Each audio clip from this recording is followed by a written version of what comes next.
আমরা এক সীমাহীন দায়িত্বের যুগে বাস করছি, যেখানে একটি ক্লিকের ভুল একজনের ক্যারিয়ার ধ্বংস করে দিতে পারে এবং তাকে চিরতরে কলঙ্কিত করে রাখতে পারে। ব্যর্থ হলে সব শেষ, একবার দাগ লাগলে আর ফেরা সম্ভব না। এই ভয় আমাদের সমাজকে গ্রাস করছে।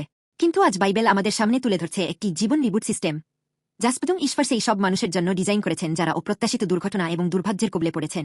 এটি হল আশ্রয়নগর, সিটিজ অফ রেফিউজ। প্রাচীন সমাজে গোয়েল নামে একটি ভয়ঙ্কর প্রথা ছিল।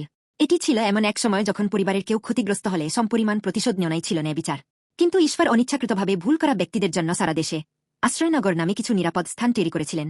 যিহোশু 1-6 হিব্রু শব্দ আশ্রয়নগর মিকলাত এর মূল অর্থ হল গ্রহণ করা বা শুষে নেওয়া। এটি কেবল ভয়ে পালিয়ে যাওয়ার জায়গা নন, বরং এটি একটি গ্রহণের স্থান যা ভুল করা ব্যক্তিকে আগলে রাখে এবং তাকে পুনর্বাসনের সুযোগ দেয়। ঈশ্বর ভূমি বন্টনের নথির শেষে এই জীবন রক্ষার ব্যবস্থাটি রেখেছেন। এটি দেখান যে কতটুকু জমি আছে তার চেয়ে সেই জমিতে যেন কোনো অন্যায় মৃত্যু না হয়। সেই ন্যায়বিচার অনেক বেশি গুরুত্বপূর্ণ। তবে এই আশ্রয়নগরগুলোতে একটি অত্যন্ত গুরুত্বপূর্ণ শর্ত ছিল।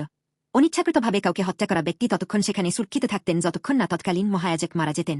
তখনই তিনি পূর্ণ স্বাধীনতা পেয়ে নিজের বাড়িতে ফিরে যেতে পারতেন। এর অর্থ হল, কারো জীবনের মূল্য পরিশোধ করা হলেই কেবল পাপের শৃঙ্খল ভেঙে যায়। এটি আশ্চর্যজনকভাবে যীশু খ্রিস্টের একটি পূর্বসংকেত, যিনি 2000 বছর আগে এই পৃথিবীতে এসেছিলেন।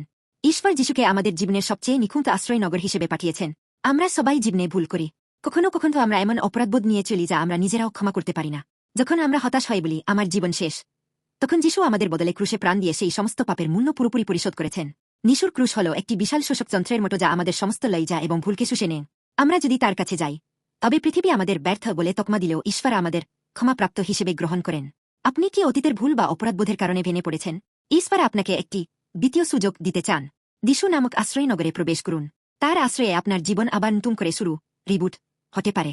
যারা ক্রুশের অনুগ্রহ পেয়েছে তাদের জন্য কোনো শেষ নেই। আমি আশা করি আপনারা সবাই যিশুর সাথে এক নতুন সূচনার দিকে এগিয়ে যাবেন।